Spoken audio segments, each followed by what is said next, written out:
Well, hello, everyone. I thought I would just add a quick hello video for week number two as we're at the point to start thinking about week number two.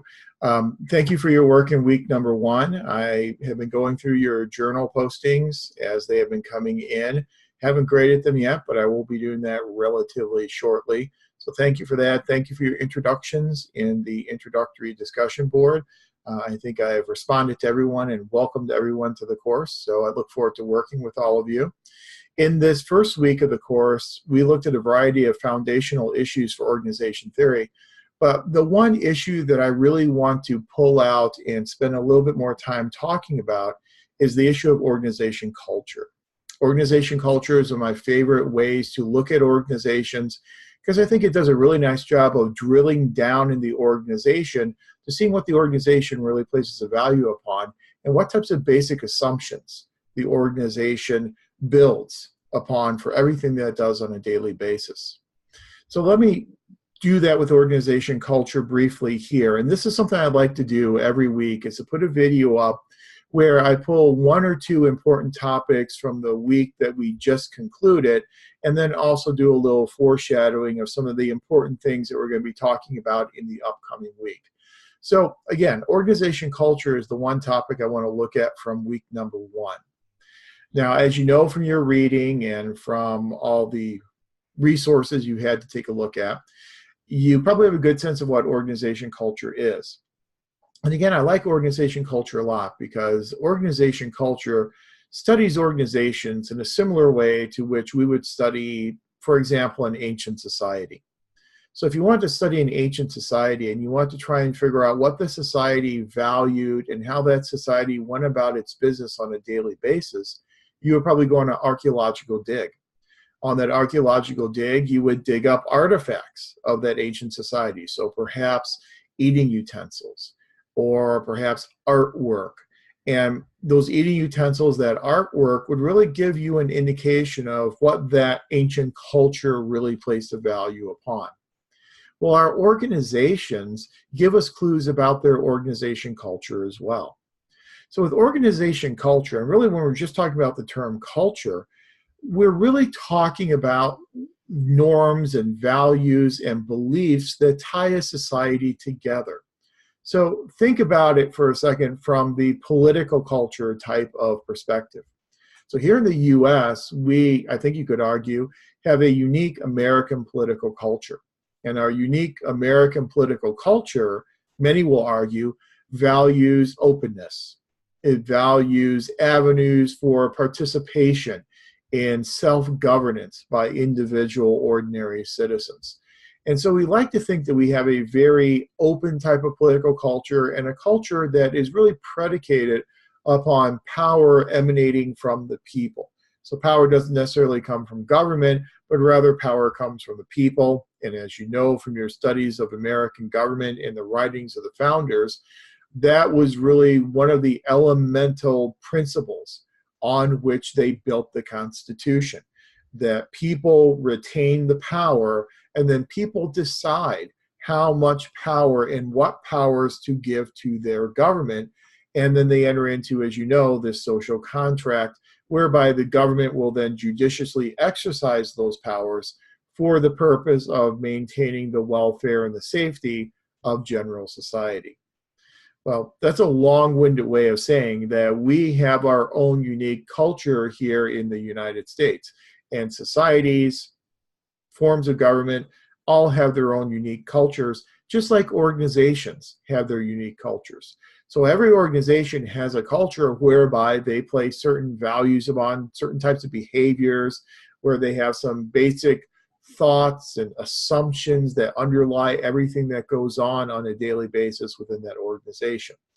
Drilling down through that organization to get to those basic assumptions and to get to those values and those norms of the organization, that's what we call the study of organization culture. So when you study an organization's culture, there are three main levels of organization culture. And the way I like to look at it is, at the very superficial level, you have these things called artifacts. Same type of thing you would dig up on an archaeological dig. You can also dig up in an organizational dig. So our artifacts that are created by our organizations are things as simple as agenda minutes, agendas and minutes from meetings. So we hold these meetings, and we have agendas, we have minutes that we produce from these meetings. Policy and procedure manuals, rules and regulations, all those types of things are visible artifacts that we can study to get a sense of how the organization operates on a daily basis, as well as some of the priorities of that organization. Give you an example, if you are an accredited university, and every university, for the most part, has some type of regional accreditation, and whenever the accrediting body comes to visit the organization, they may very well ask to look at agendas from department chair meetings or agendas from faculty senate types of meetings so that they can see what issues are on that agenda, because that then gives you an indication of what that organization places a value upon. If it's not on the agenda and it never appears on the agenda of a formal decision-making body, then it might not be a high priority for that organization. So we can look at these artifacts to get a sense of organization culture, and that's kind of at the very superficial type of level. But again, we want to drill down. So we want to go deeper into the organization's culture. So we'll move from the very superficial artifacts level, and we'll move to a deeper level that's often referred to as espoused values. So the values of the organization that the organization tells everyone about. So things such as your mission statement. That mission statement will tell you what that organization values. Their vision statement, their strategic planning process. All of those are what we refer to as the espoused values of the organization actually telling us what they place a value upon and where their priorities are. And that's your second level, your espoused value level with things like mission statements. We want to drill even deeper. And so to drill even deeper into organization culture, you go to the third level of culture, which is the much more hidden level, and that's a level of basic assumptions. So what are the basic assumptions on which the entire organization is predicated? So what are some of these things that we as members of the organization accept and that we believe in? Now, we don't really talk much about these basic assumptions.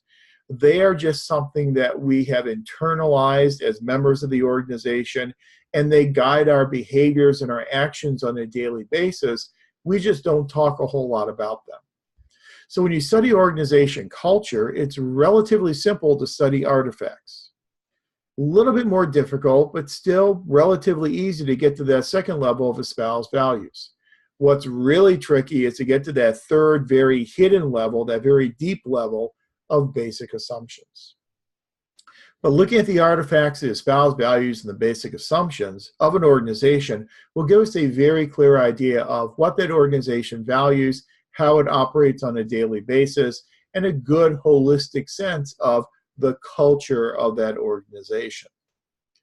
Now, organization culture can actually be embedded by visionary leaders. So when a new leader comes into the organization, that leader can engineer a new culture for that organization. And they can do that through embedding mechanisms. And so there are primary and secondary embedding mechanisms whereby the leader can take these proactive steps in order to try and embed the new culture within the organization. So things such as slogans and phrases. And so, for years, Ford Corporation had quality is job one.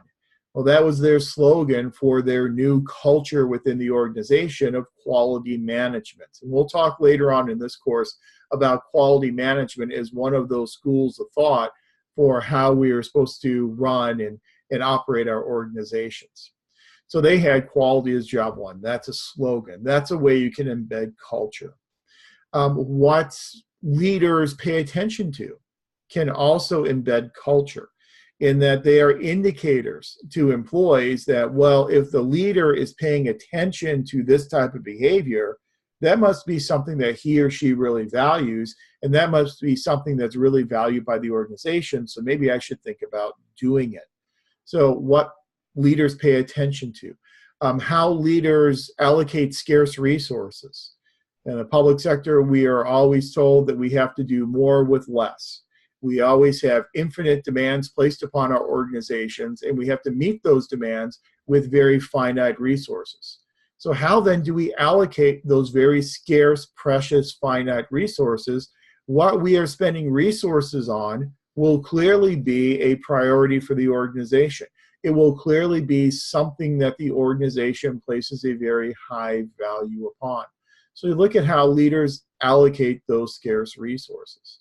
And so those are just some very basic embedding mechanisms for things that leaders can do to engineer and embed a new culture into an organization. However, to embed a new culture into an organization is going to be a very capital-intensive type of endeavor. And by capital-intensive, I simply mean it will require resources. It will require support, sometimes support from outside the organization in terms of support from legislative bodies or support from elected officials. It will require support from within the organization as well, support from employees. Chester Barnard, one of the organization theorists that we will mention in this class, has an entire theory built around employee compliance, where Barnard argues that effective leaders and managers are leaders and managers who are capable of extracting contributions from employees to help the organization meet its goals. Well, how do you get those contributions? You have to provide incentives. And if you provide the right mixture of incentives that employees place a value upon, then you are more likely to extract contributions from those employees. Now, that means as a leader, you need to have those resources and adequate resources to provide the right set of incentives so that you can get the right amount of contributions from your employees. So it's important, if you're going to embed a culture, you need to have resources or capital. You also need to have authority.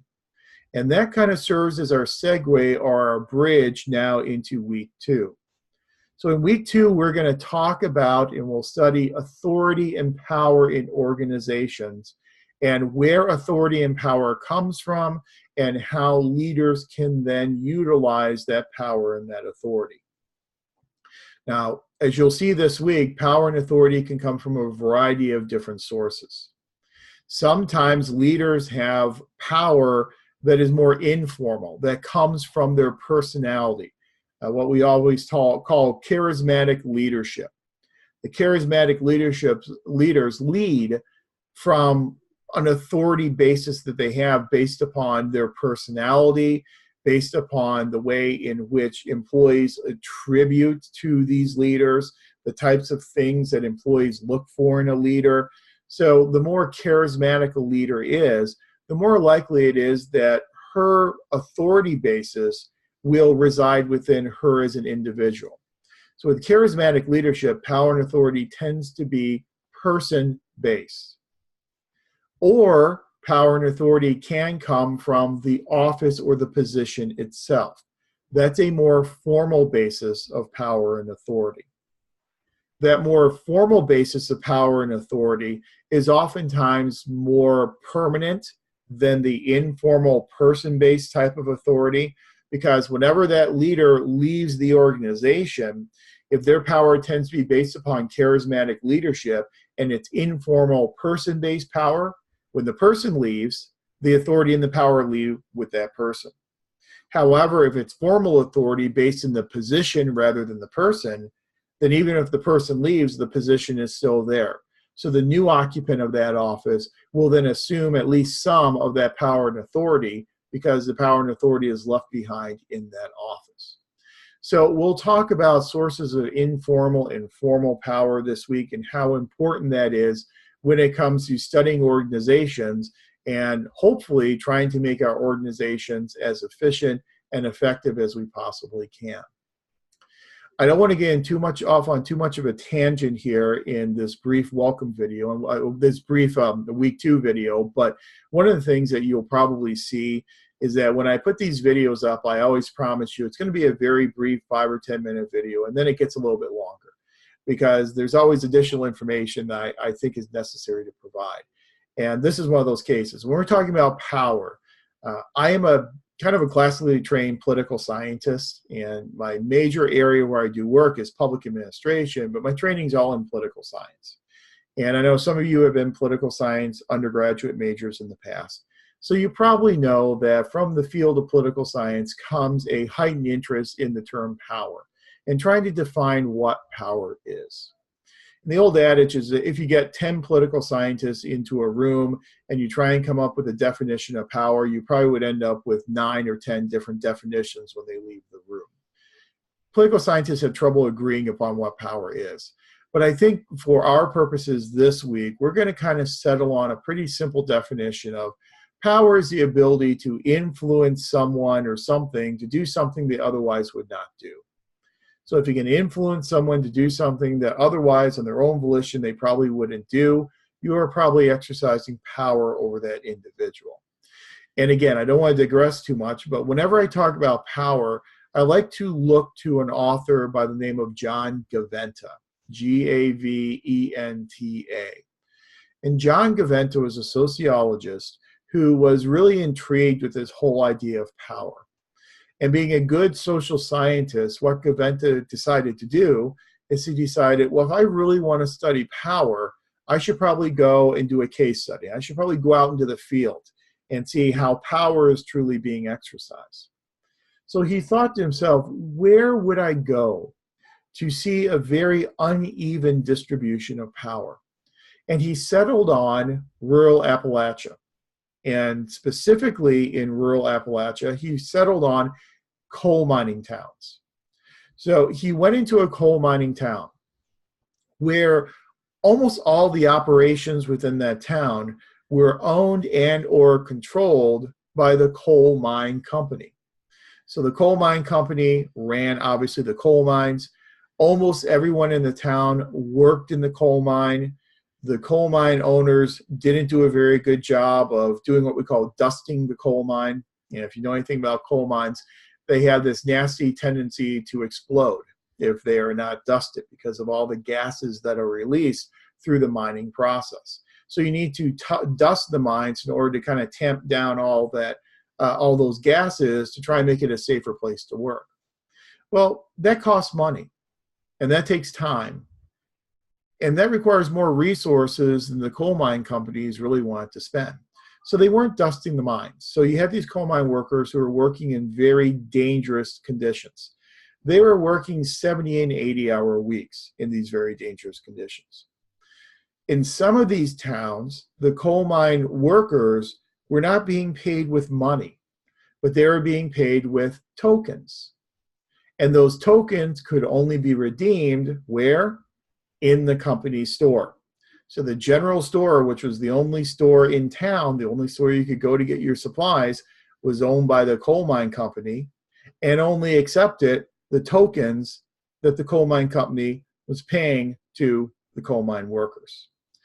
So Gaventa looked at this town and looked at this power relationship, and he said, why are these coal mine workers doing all these things that are counter to their own personal self-interest? Why are they doing all these things that really are in the self-interest of the coal mine company, but not in the self-interest of the individual coal miners? And he wanted to try and define the type of power relationship that was going on between the company and the workers.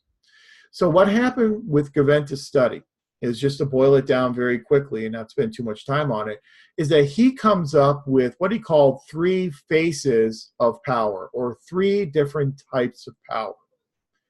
The first type of power is a very simple, what I call overt power, where one party forces another party to do something against their will. So, for instance, I always use the example, it doesn't work real well in an online course, but I always use the example in my on-campus classes that if I'm teaching a class on the 3rd floor and I give back the midterm exams and a student's not happy with the score they got, they come up and they push me out the window. They're exerting overt power over me. They know they're pushing me out the window. If I see them coming and can't get out of the way, I know they're pushing me out the window. And so both parties know what's going on. So Gaventa says that type of overt power where both parties know what's going on, that's what he calls the least dangerous type of power. Unless you're me and you're plummeting to the ground. Other than that, it's the least dangerous type of power. So that's what he calls the first face of power. Then he's got a second face of power, and he referred to that as mobilization of bias. Mobilization of bias is the ability to keep things off of a decision-making agenda. And he saw some of that going on in this coal mine type of relationship, in that you didn't have the laws coming out of the state legislature to require mine dusting and to require making these mines safer, or to limit the amount of hours that coal mine workers had to work in the mines. You didn't have any of that legislation coming out of the state legislature. Why? Because, as you might guess, the coal mine companies were providing campaign donations to the state legislators to keep that issue off of the state legislature's agenda. If it never gets onto the formal agenda of a decision-making body, there will be no legislation passed on that topic. And so that's what's called mobilization of bias, or agenda setting, the ability to control the agenda. That's what he called the second face of power, and that's exactly what was going on in this coal mine town. But, and even more troubling, is that there is a third type of power that was going on as well that he referred to as co-optation. Co-optation, according to Gaventa, is the most dangerous type of power. And it's the most dangerous type of power because it is a type of power in which one party or individual is able to convince another individual to do something that's not in their best interest, but convinces them that it's their idea to do it to begin with. So these coal mine companies were able to convince the coal mine workers that working 80-hour weeks in very dangerous mine conditions, getting paid with tokens instead of money and having to spend those tokens in only one place, the company-owned general store, that all these things were actually in the best interest of the coal mine workers. And we're able to get the coal mine workers to basically adopt what was in the best interest of the company as their own individual best interests. They were able to co-opt the opinions of the coal mine workers and replace those opinions with basically the opinions of what's in the best interest of the coal mine company. That co-optation type of power is what Gaventa refers to as the most dangerous and troubling type of power, because those who are having power exerted over them do not even realize that it's going on. They don't even understand what is happening. And that's what was going on in the coal mining town. So, is this digression worth it? I hope so, because what it shows to us is these three different faces of power underscores the idea that power is multifaceted. And sometimes we do ourselves a disservice when we talk about how a leader exercises power over his or her followers in an organization, or how this group in the organization exerts power over this group in the organization. Because power is not just one monolithic type of term, that there are different types of power and different approaches to power. And so we have to take a little bit more of a nuanced understanding of what power truly is before we can actually understand how it is being exercised within the organization. So this week we're going to kind of build that basis of understanding what power is and how power is exercised in organizations. And then we will use that definition later on as we go through several different theorists and several different schools of thought on how we need to organize our organizations. So for instance, I will make mention of a person named Mary Parker Follett, and I'll probably do it a couple times at least in this course. Mary Parker Follett, a lot of her theory is predicated upon her understanding of power, in that she argues you can't exercise power over someone, or you can't give someone power. Power is a resource to be developed rather than to be given. That leaders have a responsibility in organizations to develop the resources of their individual employees and help their individual employees develop their skills to try and attain their goal of self-actualization, as an Abraham Maslow would call it. And so it's not as easy as just saying, you must do this and this is how you do it in organizations. The literature today understands that it's much more about developing our employees. And in developing our employees, yes, we will get contributions from those employees, but we also develop them as important human resources in and of themselves, no longer really asking only what can the individual give to the organization, but then asking what can the organization then give back and do for employees. So in our understanding of organizations today, power really is a two-way street. Power flows both down the organization as well as up the organization, and it's not just vertical, it's also horizontal as well, in that power flows across the same unit or the same level of the organization. So it's both vertical as well as horizontal. So I just want to kind of give you that little background about the nuanced definition of power to help inform some of the reading that you're going to do this week and our discussion of power that we're going to have here in week 2. Also this week, in week 2, you'll also take a look at the idea of conflict. Now, again, here's your second mention to Mary Parker Follett. So look, I said I was mentioning her a couple of times in the course. I've already mentioned her twice just in this video, so I'll probably mention her more than twice throughout the course. But Mary Parker Follett argues to us that we need to govern our organizations like we would govern a democracy, in that we need to have these democratic organizations whereby we allow employees to participate in their own governance. Whenever you allow individuals to participate, you end up with a multiplicity of different opinions. Different groups and different individuals will have different opinions. One of our framers, James Madison, referred to as factions. Madison told us that democracies create factions. It's a natural outgrowth of any democratic system of governance.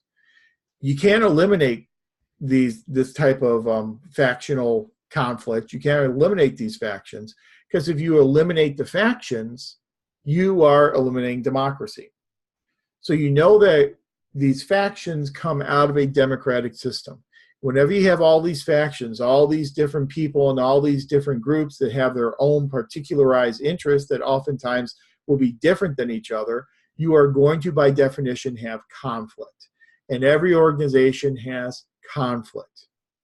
Conflict is not something that you always want to try and avoid, but it's something that as a leader in your organization, you certainly want to effectively manage. And conflict oftentimes doesn't just happen overnight. Conflict is something that tends to percolate for a while and then eventually boil up to the surface. And so you'll have a latent stage of conflict where it's not really any open warfare between members of your organization yet, but it's kind of there, but we don't really talk or feel it very much. It moves then into a felt stage where we actually start feeling discomfort from the conflict that's going on. We have a perceived conflict that we know it's there, we feel it, we're feeling some discomfort from it. But when it really turns into open warfare in our organizations, that's what's called the level of manifest conflict. And once it becomes a manifest conflict, that's where it's imperative that leaders do something. That if leaders don't do something at the level of manifest conflict, then that conflict will just spiral out of control and will then become a self-perpetuating cycle and erode any type of culture that you have already tried to build in your organization. So this week we'll talk about conflict, where it comes from, different stages of conflict, and what leaders can do to try and better manage that conflict. Because again, you don't always want to avoid it. Sometimes conflict, if managed appropriately, can actually have developmental benefits for the organization. It can kind of be a learning, formative process that organizations go through as long as that conflict is being properly managed in the organization. So power and conflict, I think, are the two main topics that we're going to be talking about here in week 2. So I just want to foreshadow those a little bit for you and give a little foundational information before you go off and be prosperous in doing all your work in week 2. Quick reminder then, you'll see on the screen for week 2 your assignments. You have 2 chapters, chapters 4 and 5 to read. There are a couple resources up there, audio files, as well as PowerPoints up there for you. You'll be completing a cultural case study this week, and you'll see the instructions there to choose. You choose to observe a certain individual within your organization for a week. Take note of behaviors that exhibit cultural norms of the organization. In what circumstances does the individual adapt to best? What contexts create tension and conflict for the individual? What can you observe to learn from the individual and their behavior? How can this affect your work? So we're kind of, again, looking at building off of our discussion of culture last week. What type of tension and conflict do people go through in organizations, and how do they deal with that type of tension and that type of conflict? And then obviously there's also a quiz then also for this week. So that's what week 2 looks like. I hope the video has been useful to kind of give you a recap and an area to focus on for what you did last week in week 1, and then give you a jumping off point then for better understanding the material that we're going to be covering here in week 2. So as always, if you have any questions, feel free to shoot me an email. I was out of town for a few days, and so I know a couple of emails I got a couple of days behind on, and I apologize for that. I usually like to return emails the same day that I get them, but it was kind of unfortunate that I was out of town doing a site visit. But I am back in town now, and so you should get responses much more quickly over this coming week. So shoot me an email. You can always post to the forum in the classroom. But let me know if you have any questions or any concerns as we go through week number 2. Otherwise, I wish everyone a very good and very productive week, and I look forward to working with you over the next several days. So have a great week.